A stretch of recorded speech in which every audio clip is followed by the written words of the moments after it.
My name is Maude Thompson. I'm 35 years old. And this is the story of how the house I saved was stolen in front of 200 wedding guests, then handed to my sister like I was nothing.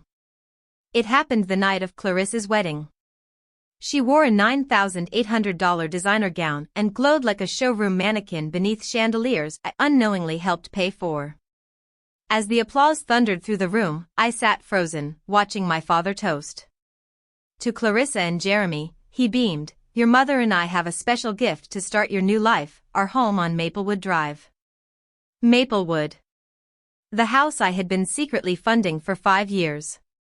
The house my parents nearly lost until I stepped in with thousands from my savings. The house they promised, verbally, tearfully, would be mine someday.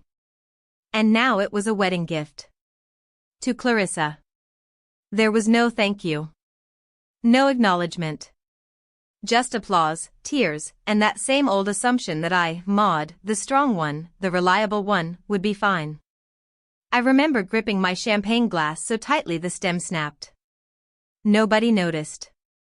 Not even when I left the reception hall, heels clacking against polished tile, each step echoing a lifetime of being sidelined. Outside, the night air was sharp. The cold sliced through my bridesmaid gown like a knife. I leaned against the stone railing, staring up at the glittering Seattle sky, wondering how many times a person could be betrayed by the same people and still pretend to be okay. I didn't cry. I didn't scream. But something broke. When I got into my car, I didn't head to the hotel like everyone else. I drove straight through the night, 2.5 hours, back to Maplewood. The porch light was still on, casting a soft glow over the fresh lavender bushes I paid to have landscaped. I sat in the driveway, engine idling. Less than 10 minutes later, my parents' car pulled up. They were still dressed in formal wear, my mother's curls pinned high, my father's tie slightly askew. "What are you doing here?" Mom asked, surprised, maybe nervous. "We need to talk," I said, stepping past them and into the house. My house. Or so I thought. Inside, everything was perfect. The sofa I bought was covered in lace. The walls I paid to repaint were now a muted taupe, chosen to match Clarissa's wedding palette. Her wedding photo was already on the mantel. I sat down slowly. "Why didn't you tell me?" I asked. My voice didn't rise. It was quiet, deadly quiet. About transferring the deed. About using my money to pay off the mortgage, then signing it over to Clarissa. My father looked at the floor. My mother blinked. "You wouldn't understand," she said, as if that made it better. "You don't need this house, Maude. You have your career, your own place, your life." I stared at her. I also had $167,000 in savings that's now buried under this foundation. I paid for everything. And you gave it away. "You did it because you wanted to," Dad said. "We didn't force you." That sentence, it was like a brick to the chest. "You're right," I said, standing. "You didn't force me. You promised me. That was my return on investment. Not money, trust." They said nothing. What could they say? That Clarissa deserved it more? That she needed a house to start her new life, while I was just the reliable daughter who never needed help. That night, I drove home and did something I should have done a long time ago. I cut them off. Every monthly transfer was cancelled. Every scheduled auto payment, gone. I emailed them a full expense report down to the last cent. No emotion. No guilt. And I wrote one line at the bottom. "As of today, I have no further obligation to the house or anyone in it." By the next morning, the fallout began. Missed calls. Texts. Guilt trips. Distant relatives who'd never cared before suddenly had opinions. My sister Clarissa called too. "You're being ridiculous," she snapped. "Mom's been crying all day, and you send an invoice like this is business?" "It is business," I said. You turned family into a transaction the second you accepted a home you didn't earn. You're just jealous, she muttered. I laughed. Jealousy is wanting something you never had. I had this house. I saved it. And you took it like it was yours. The call ended with silence. And then she blocked me. But I wasn't devastated. Not this time. Because I finally understood, sacrifice without recognition isn't noble. It's exploitation. And this time, I was done being exploited. The silence that followed wasn't peace, it was absence. The kind that rings louder than chaos. For the first time in years, I didn't have to check my bank app and brace for another withdrawal. I didn't have to scan contractor estimates, approve roof patch quotes, or coordinate medical copays. The house was off my shoulders. But that didn't mean the weight was gone. I spent the next few days in a strange limbo. My phone buzzed with calls from relatives who had never bothered to remember my birthday. My Aunt Ruth texted, "Your parents are getting older. How can you be so heartless?" I didn't reply. Uncle Paul sent, "Maude, don't let bitterness destroy your soul." I blocked him. And still, not a single call that asked, "How are you?" Rachel was the only one who understood. She came over with a carton of lemon sorbet and that soft look in her eyes that never felt like pity. "I'm sorry," she said simply. "I think I'm just ashamed," I replied.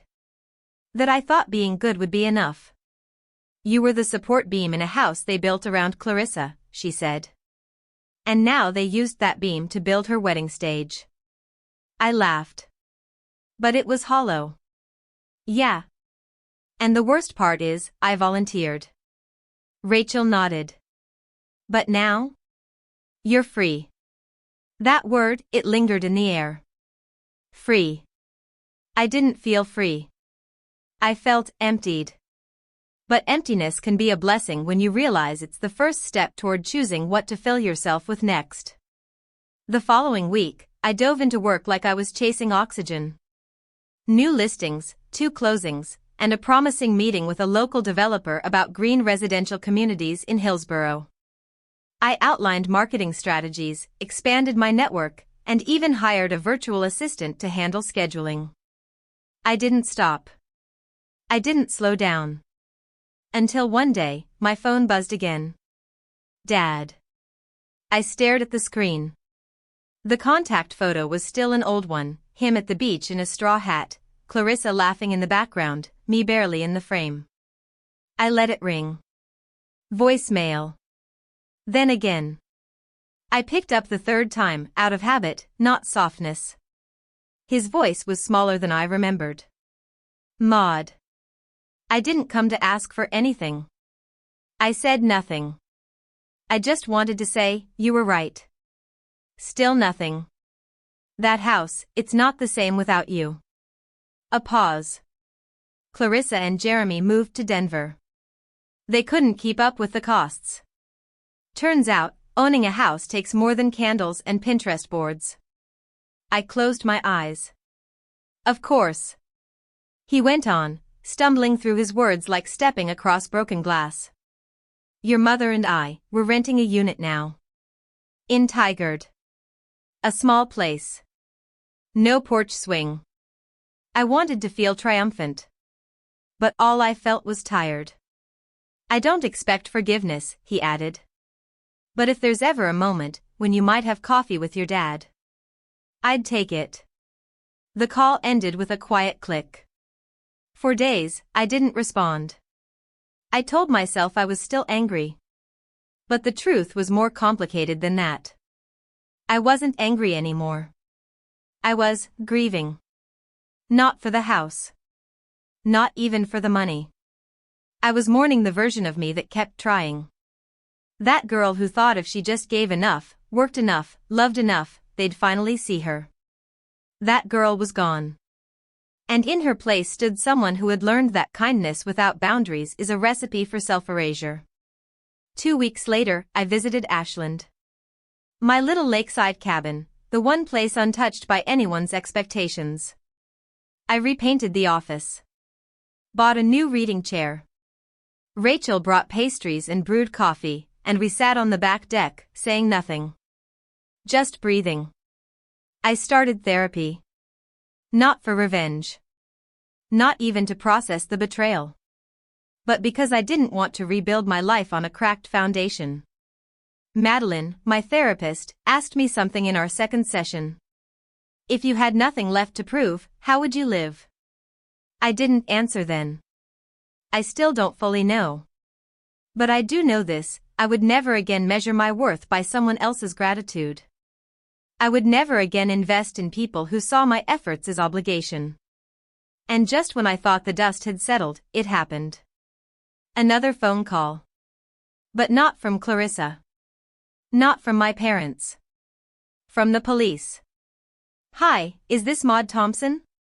We have a report regarding a financial dispute over a property on Maplewood Drive. Your name came up as part of a fraud investigation filed by the new homeowners. My breath caught. Excuse me? The current occupants allege that you made unauthorized claims of ownership and attempted to restrict property use. I funded the property. I have the bank records.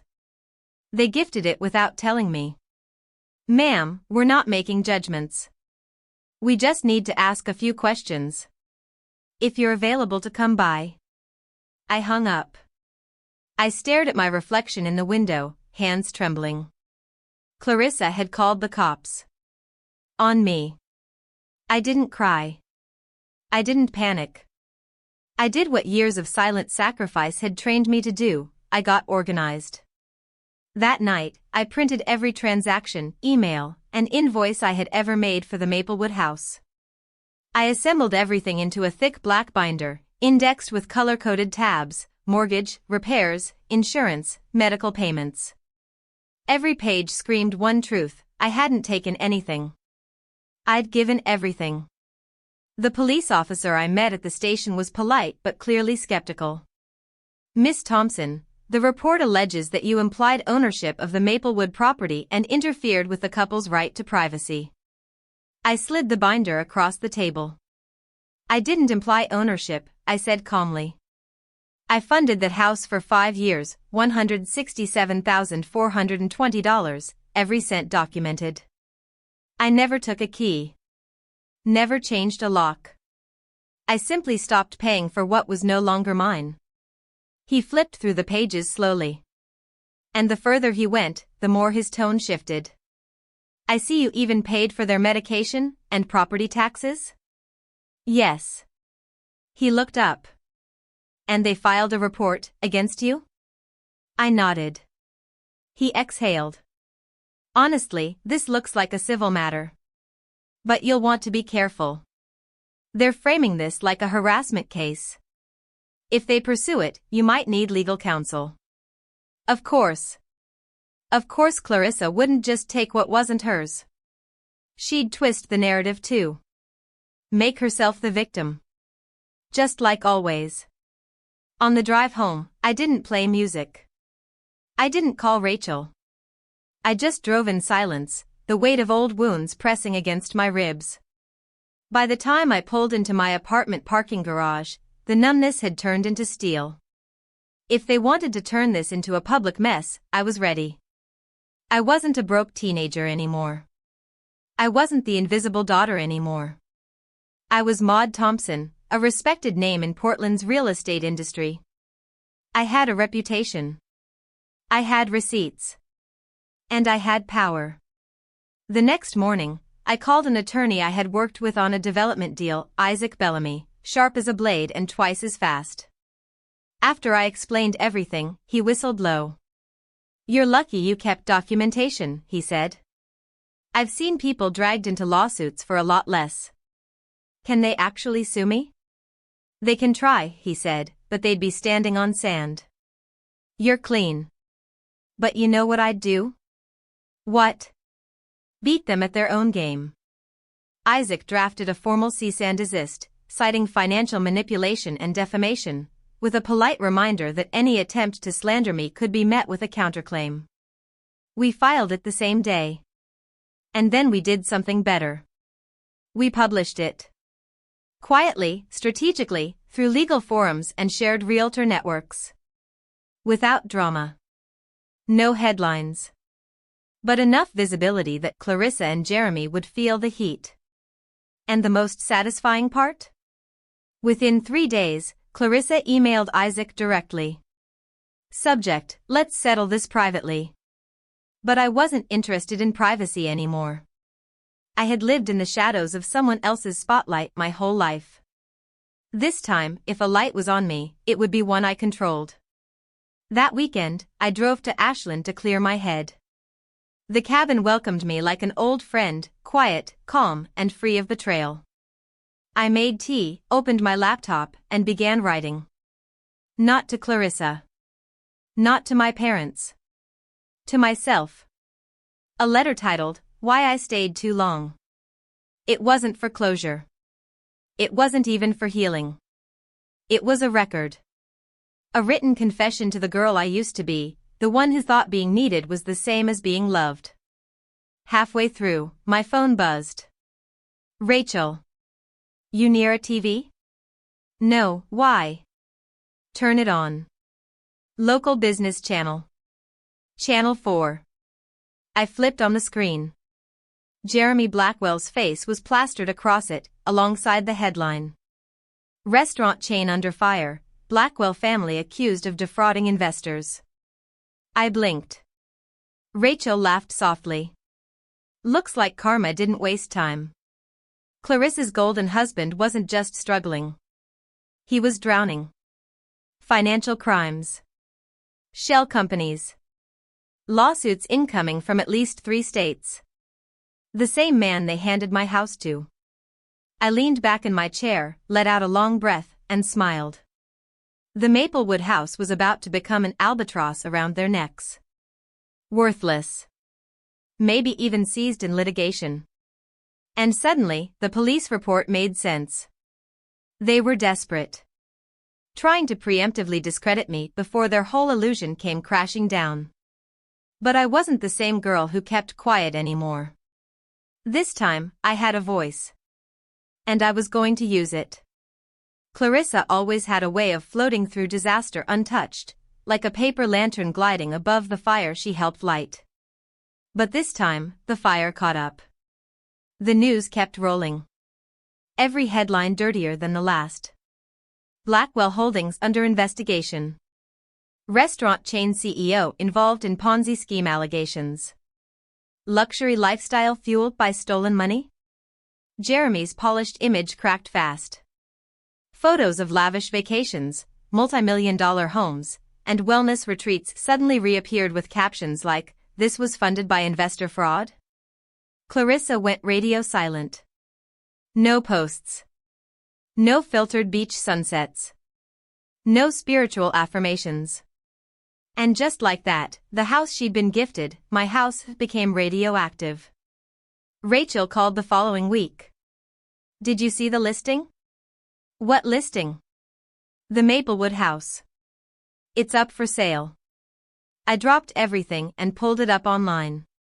There it was. For 21 Maplewood Drive. 5 bedrooms. 2 baths. Fully renovated. $728,000 asking price.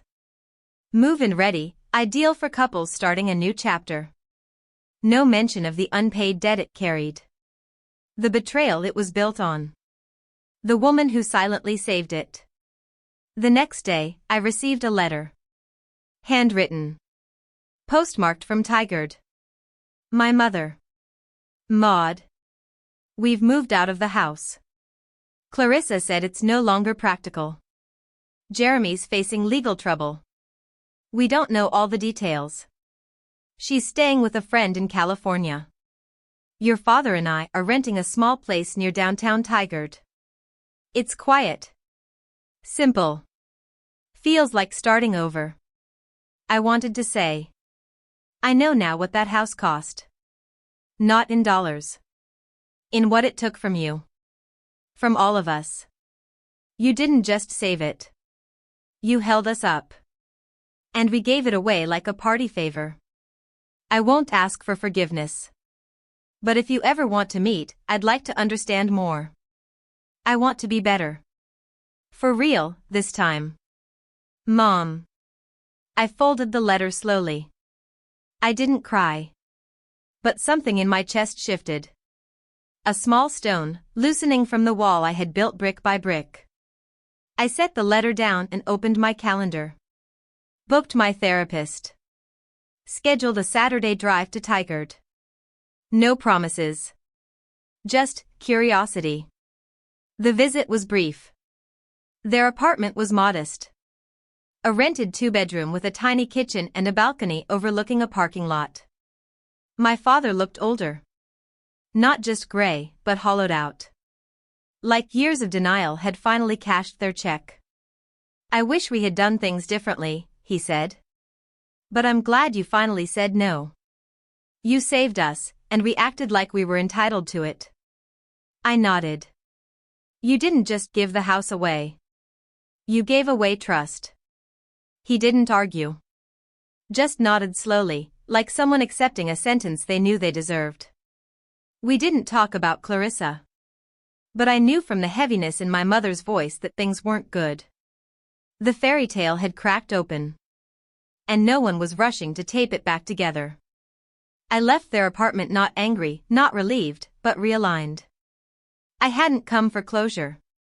I came to confirm the truth. The family I thought I needed to keep wasn't the one I was born into. It was the one I would build for myself. That night, I returned to my apartment, pulled out the letter I'd started writing to myself in Ashland, and finished it. Dear Maude. You were never just strong. You were consistent. You were the keeper of broken things. And now you're free. Not because they gave you anything, but because you stopped waiting. I signed it, folded it, and placed it in my nightstand. Weeks passed. Jeremy's legal trouble deepened. Clarissa stayed silent. Then one day, my assistant walked into my office holding a clipboard and a puzzled look. There's someone here to see you, she said. No appointment. Says he's with the FBI? My heart stopped. FBI? A tall man in a gray suit stepped into my office. Stern face. Federal badge. Miss Maude Thompson?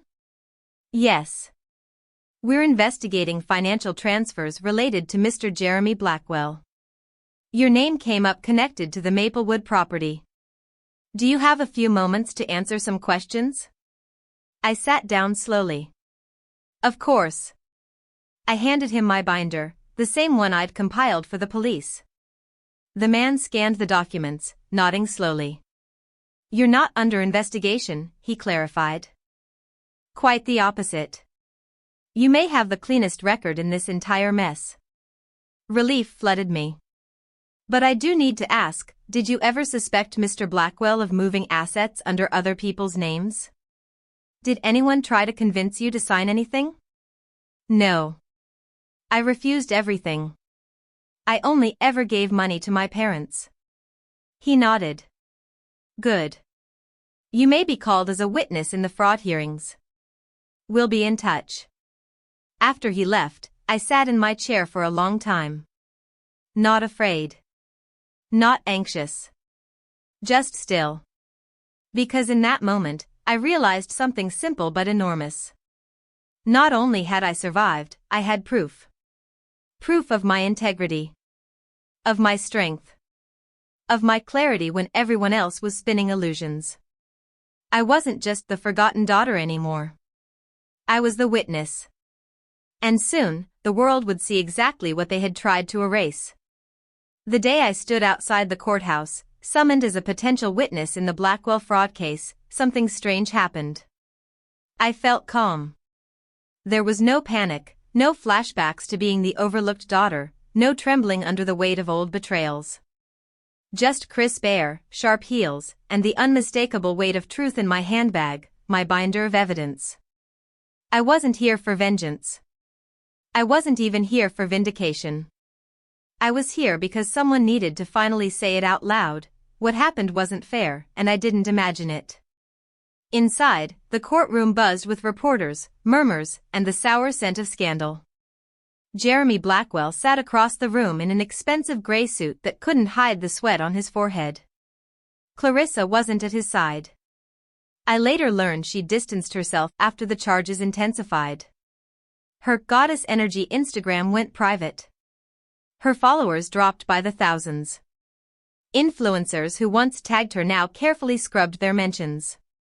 When I took the stand, I was asked to verify bank records and outline the timeline of my payments. The prosecutor was clear, professional, precise. Miss Thompson, were you ever reimbursed for the money you spent maintaining the Maplewood property? No. Did you ever transfer ownership to Mr. Blackwell or sign any agreement giving him financial stake in the property? Never. And yet, he and your sister lived there. Hosted events. Attempted to sell it, despite your consistent financial investment? Yes. I didn't look at Jeremy. I didn't need to. When court adjourned that day, I didn't stay to watch the reporters swarm him outside. I slipped out the back, into the chilly Portland air, and called Rachel. Well, she asked. I told the truth, I replied.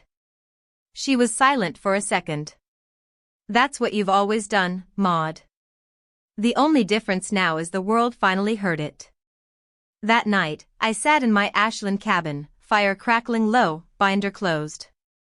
The court might drag on for months, maybe longer. But I had done what needed to be done. A few weeks later, something unexpected happened. A small envelope arrived at my office, no return address, but the handwriting was unmistakable. Clarissa. I opened it slowly. Maude. I watched your testimony on the live stream. You looked calm. Powerful. Like someone I barely knew. Like the version of you I never let myself believe existed. I'm not writing to beg. I just want you to know, I finally saw it. All of it. The birthday you never got. The braces I received without delay. The car. The silence. The assumption you'd be fine, always. You were our safety net. And we pretended that meant you didn't need love. I've been living with that guilt for weeks. I'm in California again. Teaching yoga. Living in a rented room. I don't need the house anymore. I don't want it. It never felt like mine anyway. I hope someday we can talk.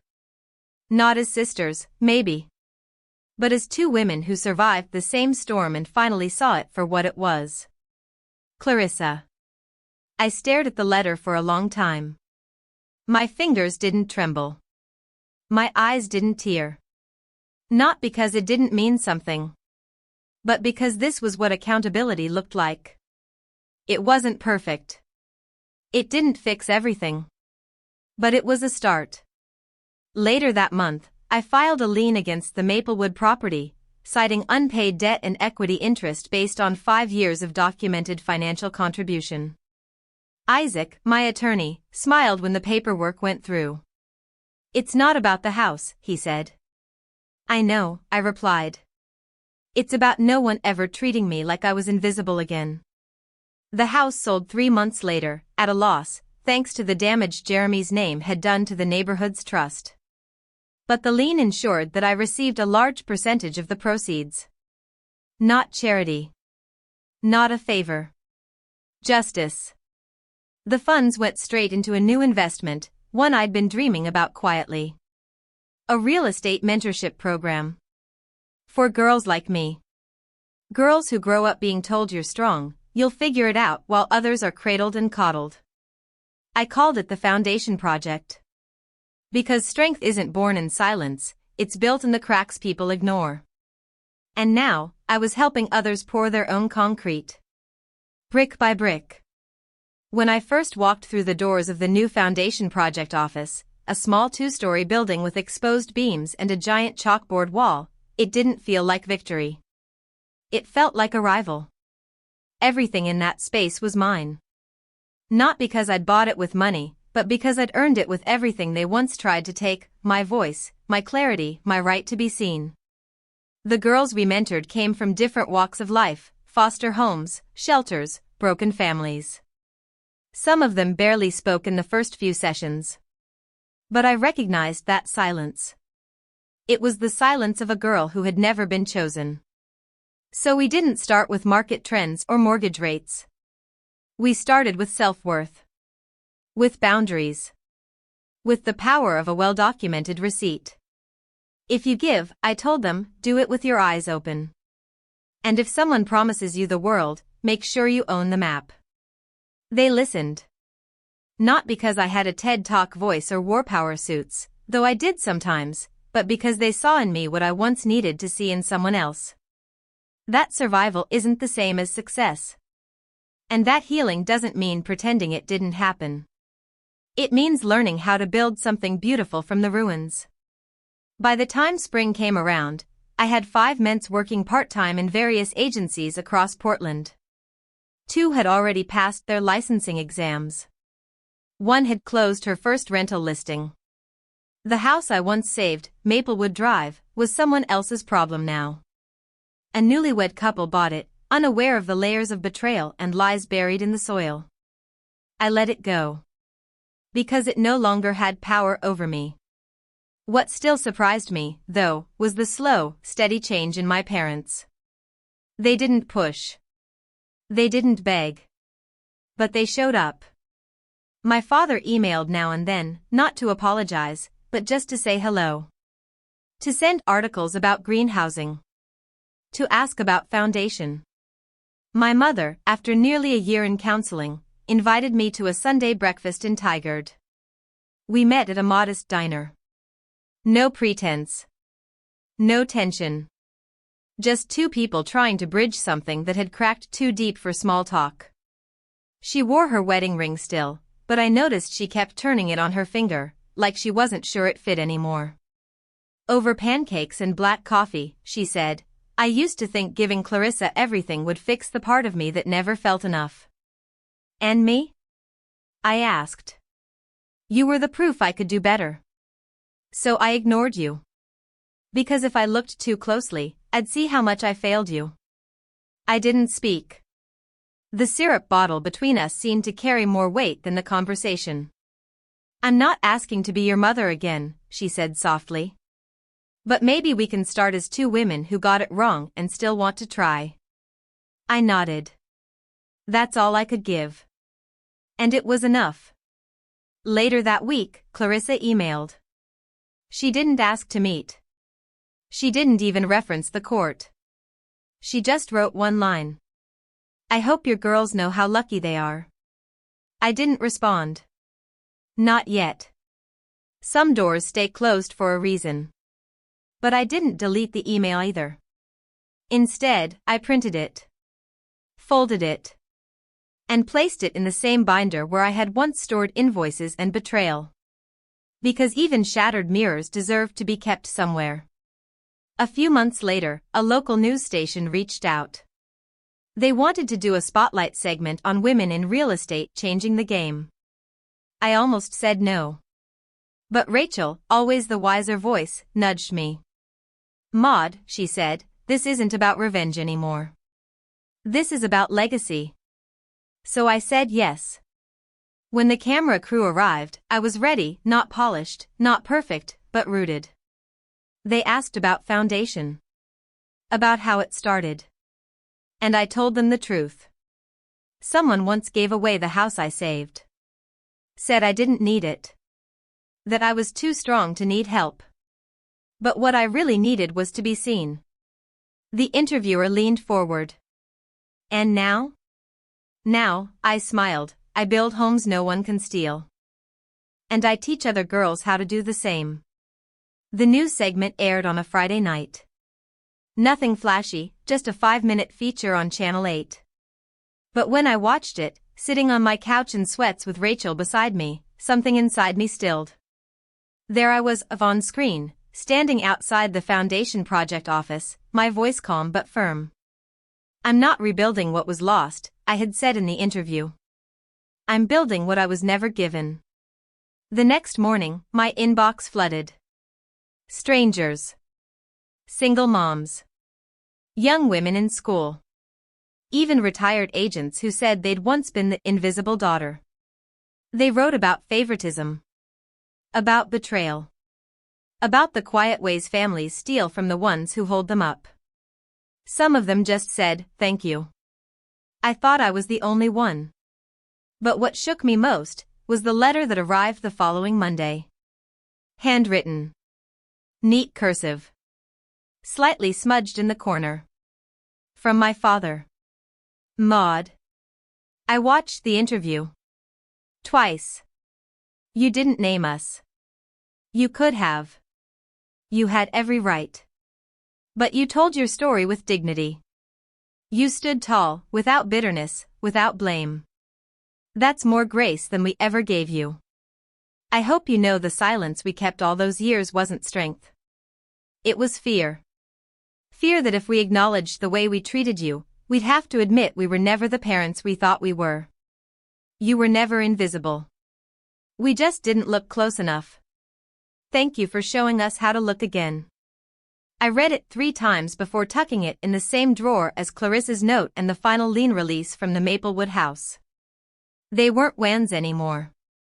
They were reminders. Reminders that I could live without being owed. That I could give without being emptied. That I could stand in a room full of noise and never again shrink myself to be tolerated. Foundation expanded the following year. We opened a second office in Eugene. Our graduates started buying their first homes. One mentor, Aisha, closed her first solo deal and sent me a selfie in front of the sold sign. She was beaming. And I cried. Not because I was sad.